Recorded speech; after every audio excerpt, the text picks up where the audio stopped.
Menden en çok sorulgan sual, müşterinizin ismini qana bilisiz dersler.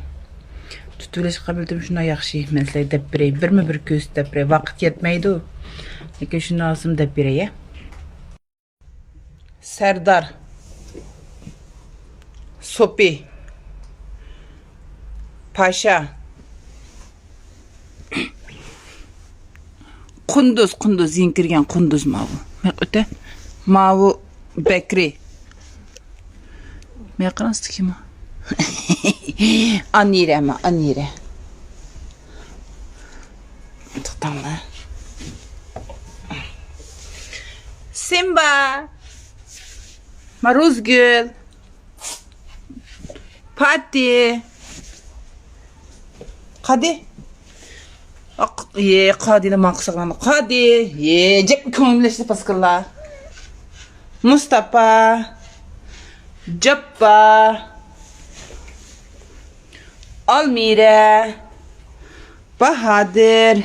Behram. Ma kül kız. İşpare. Makra. Ma Kımmet. Ma Zümret. Ma Leyla. Ma Rena. Ma Haşimkam. Ma Abbas. A Davut. Mavu Simigo. Mavu Süleyman. Av Enser. Mavu Hasan. Ay kim o? Ma Şekile. Bulun yapma Şekile.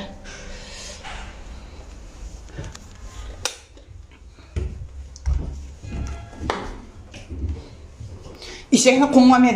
Mavu Akide bilsin. Mavu Nurum.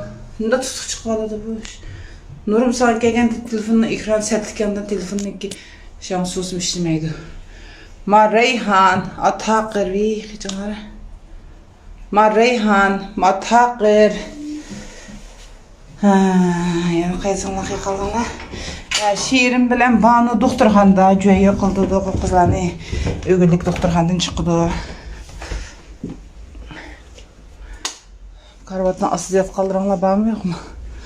Açta aşkıl kıyıp kakala bozbayın bir küçü. Köysemden ismini tonayım. Ama Türk kız. Ay herip gittim akağın insanı hiç. Başlarının ismini hemen toluk bilmem. Manim ya koyup verdim karanlığa girip. Puluk ilep mani güzellik koyga. Yema yedi tip gidip bu gülemişin tabi yazsın hem de. Koyup verdim bana. Başta bekip ottadım. İsmini bilme.